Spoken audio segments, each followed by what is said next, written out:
Assalamualaikum warahmatullahi wabarakatuh. Kami dari kelompok 4 kelas 2 Agroteknologi akan menjelaskan tentang TBS dan LTBS. Sebelumnya izin memperkenalkan diri, nama saya Ayu Ririn Putri Hamsari. Saya Liviana Hasanah. Saya Kadidong Siti Farida. Saya Mendes Sabrina. Saya Ali Aulia. Saya Giza Khairana Nita Zahra. Oke, yang pertama ada TBS, Trap Barrier System. Apa itu TBS? TBS atau sistem bubu perangkap adalah teknik pengendalian tikus yang mampu menangkap banyak tikus sawah terus-menerus selama musim tanam atau sejak tanam hingga panen. Prinsip kerja TBS yaitu menarik tikus dari lingkungan sawah dan sekitarnya hingga radius 200 meter karena tikus tertarik pada padi yang ditanam lebih awal sehingga bisa mengurangi populasi tikus sepanjang pertanaman. Selanjutnya ada jenis-jenis TBS. TBS tanam awal, early trap crop. Komponennya terdiri dari tanaman perangkap untuk menarik kedatangan tikus, pagar plastik untuk mengerahkan tikus masuk perangkap, dan bubu perangkap untuk menangkap dan menampung tikus. TBS tanam akhir atau late trap crop.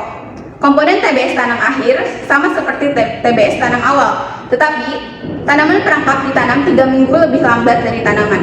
Yang terakhir ada TBS perlindungan penuh atau full protection, terdiri atas pagar plastik dan bubu perangkap tanpa memerlukan tanaman perangkap yang ditanam lebih awal atau lebih akhir. Selanjutnya ada kelebihan dan kekurangan TBS. Untuk kelebihan yang pertama ada efektif. TBS dapat menangkap tikus dalam jumlah yang signifikan. Yang kedua, permanen. TBS dapat diletakkan di satu tempat dan dapat digunakan selama generasi tikus. Dan yang terakhir ada fleksibel. TBS dapat dibongkar dan dipindahkan sesuai kebutuhan. Lalu untuk kekurangannya, yang pertama ada efektivitas terhadap migrasi tikus. TBS tidak mampu mengendalikan migrasi tikus dari daerah lain yang dapat masuk ke sawah melalui jalur migrasi. Yang kedua ada biaya pemasangan. Pemasangan TBS memerlukan biaya yang cukup tinggi yang dapat menjadi masalah bagi beberapa petani. Dan yang terakhir, TBS tidak efektif digunakan di daerah-daerah yang kekurangan udara. Selanjutnya ada permasalahan, serangan tikus sawah yang berpotensi menyerang pertanaman padi dari awal hingga akhir, sehingga tidak hanya menimbulkan kerugian dari segi produksi, tetapi juga dapat menyebabkan kehilangan hasil panen. Untuk solusinya, penggunaan TBS dianjurkan di daerah endemik tikus, yaitu wilayah yang populasi tikusnya selalu tinggi, sehingga terjadi kerugian besar. TBS atau sistem bubu perangkap adalah teknik pengendalian yang mampu menangkap tikus sawah dalam jumlah banyak secara terus-menerus. Jadi kesimpulannya adalah metode TBS ini dapat efektif dalam eliminasi hama tikus sebelum mereka masuk ke area persawahan. Namun, penggunaan TBS harus dilakukan secara terpadu dengan teknik-teknik lain, seperti pengendalian dengan peralatan lengkap yang dilakukan oleh seluruh komponen masyarakat yang terkoordinir. Untuk bagian kedua ada LTBS atau Linear Trap Barrier System. Apa itu LTBS? LTBS merupakan bentangan pagar plastik atau terpal setinggi 50-60 cm. Dengan panjang 60 meter dilengkapi dengan bubu untuk menangkap tikus pada jarak setiap 20 meter tanpa harus menggunakan umpan ataupun racun. Bagaimana prinsip kerjanya? Untuk prinsip kerja dari Linear Trap Barrier System atau LTBS adalah menarik tikus dari lingkungan sekitar sawah yang disebabkan adanya perbedaan umur tanaman perangkap yang membuat tikus tertarik pada padi yang ditanam lebih awal. Untuk perbedaan dari LTBS dan juga LTBS, yaitu untuk dasar perancangannya, TBS lebih ke ketertarikan tikus terhadap tanam padi. Untuk LTBS, pergerakan tikus di sekitar sawah. Untuk komponennya, TBS memerlukan pagar plastik, tanaman perangkap, dan juga perangkap bubu. Untuk LTBS, pagar terpal, perangkap bubu tanpa tanaman perangkap. Untuk sifat teknologinya, TBS permanen diletakkan di satu tempat. Untuk LTBS, mudah dibongkar pasang untuk dipindah tempat sesuai kebutuhan. Untuk periode pemasangannya, TBS itu tanam hingga panen. Untuk LTBS, selama populasi tinggi atau migrasi. Untuk keterkaitan dengan jadwal tanam atau pengairan, TBS sangat tergantung dan LTBS fleksibel atau tidak tergantung.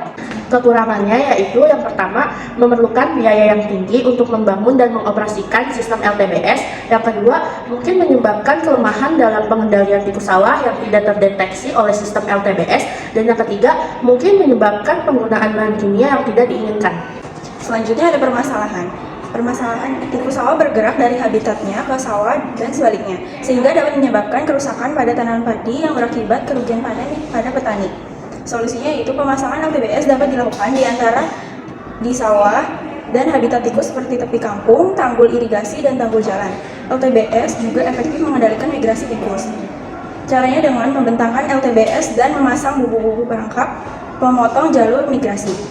Kesimpulannya adalah pengendalian tikus sawah menggunakan LTBS merupakan salah satu metode yang efektif. Namun, perlu diingat bahwa ada beberapa kendali yang perlu diperhatikan untuk mendapatkan hasil yang optimal dan efektif. Sekian penjelasan dari kelompok kami tentang TBS dan LTBS. Apakah ada yang ingin ditanyakan? Jika ada, dipersilakan. Perkenalkan, saya Naika Budani dengan NPM 017 ingin bertanya, apa sangkut pautnya TBS dengan udara dan apakah TBS bisa digunakan untuk perangkap hama lain? Izin menjawab pertanyaan dari KK. Jelaskan apa sangkut pautnya TBS dengan udara dan apakah TBS itu bisa digunakan untuk perangkap hama yang lain? Hubungan TBS dengan udara terutama berkaitan dengan cara tikus dan hama lainnya menemukan makanan atau habitat mereka melalui penciuman yang sangat efektif yang bekerja melalui udara. Meski TBS itu sendiri adalah metode fisik yang tidak langsung mempengaruhi apa pembentuk udara, pergerakan dan perilaku hama yang ditargetkan bisa sangat dipengaruhi oleh kondisi udara seperti arah angin yang bisa membawa bau makanan atau feromon. Ini secara tidak langsung bisa mempengaruhi efektivitas TBS dalam menangkap hama. Dan apakah TBS bisa digunakan untuk perangkap hama yang lain? Jawabannya bisa. TBS atau Trap System bisa diadaptasi untuk mengendalikan berbagai jenis hama selain tikus, terutama di sektor pertanian. Meskipun asal TBS dirancang untuk mengatasi hama tikus di sawah, biasanya yaitu menciptakan penghalang fisik yang dikombinasikan dengan perangkap dapat dimodifikasi untuk target hama lain. Contoh penggunaannya seperti untuk hama serangga pada tanaman, untuk hama seperti belalang, kumbang, dan ulat. TBS dapat dimodifikasi dengan menggunakan jaring aponen sebagai penghalang. Jaring tersebut bisa ditempatkan di sekitar atau di atas tanaman untuk mencegah hama mendarat dan menyebabkan kerusakan.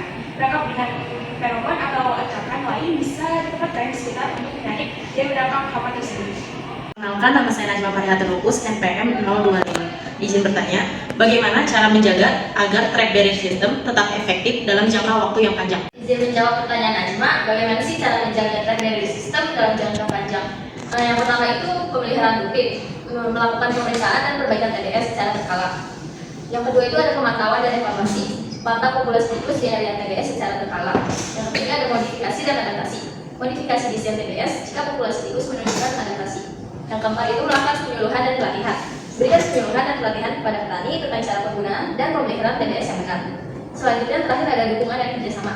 Jalan kerjasama dengan dinas pertanian, organisasi terkait, dan masyarakat setempat untuk mendukung keberhasilan TBS. Terima kasih. Kenalkan, nama saya Nasya Nagita dengan nomor NPM 026.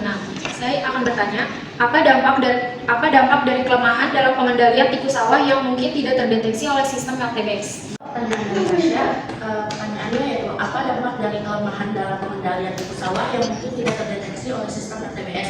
Jawabannya adalah kelemahan dalam pengendalian tikus sawah yang mungkin tidak terdeteksi oleh sistem RTBS dapat berdampak signifikan terhadap produksi padi. Beberapa dampak yang mungkin terjadi, yang pertama yaitu kerusakan tanaman, yang kedua penyebaran penyakit, yang ketiga kerugian ekonomi, yang keempat gangguan ekosistem. Untuk mengatasi kelemahan ini perlu ada peningkatan dalam sistem pengendalian hama, termasuk penggunaan metode pengendalian yang lebih efektif dan ramah lingkungan, serta peningkatan deteksi dan pemantauan populasi tikus. Nama saya Maria dengan NPM 023. Saya izin bertanya, apa sih tantangan utama dari penerapan dan pemeliharaan sistem penghalang perangkap? Izin menjawab dari pertanyaan Maria, apa tantangan utama dari penerapan dan pemeliharaan sistem penghalang perangkap? Di antaranya yang pertama ada biaya yang terlalu mahal, yang kedua pemeliharaan yang tidak teratur dapat mengurangi efektivitasnya, yang ketiga teknologi dan inovasi yang perlu ditingkatkan agar tetap relevan dan efektif dalam menghadapi ancaman baru, yang keempat ada penerimaan masyarakat tidak sepenuhnya mendukung penerapan sistem penghalang perangkap karena alasan etika atau lingkungan, dan yang kelima ada kesesuaian lingkungan yang harus diimplementasikan dengan memperhatikan kondisi lingkungan setempat dan kebutuhan spesifik untuk meminimalkan dampak negatif pada lingkungan spesies yang target. Perkenalkan, nama saya Alvina Damayanti, NPM 004. Izin bertanya, bagaimana cara memilih dan merancang trap barrier system yang efektif sesuai dengan kebutuhan pertanian atau kebun tertentu? Terima kasih. Izin menjawab pertanyaan dari Vina, bagaimana cara memilih dan merancang trap barrier system yang efektif sesuai dengan kebutuhan pertanian dan atau kebun tertentu? Itu dengan cara yang utama perlu memperhatikan kondisi lahan, jenis tanaman, populasi tikus, dan jenis TBS yang sesuai. Terus kemudian pilihan umpan efektif dan pemasangan TBS yang tepat juga penting untuk mengendalikan tikus sawah. Pemeriksaan TBS dilakukan secara teratur dan tikus yang terperangkap harus segera dilakukan. Selain itu juga perlu dilakukannya pengendalian hama lain dan pengendalian tikus migrasi. Sekian dari kelompok kami tentang kejelasan TBS dan LTBS. Kurang lebihnya mohon maaf. Wassalamualaikum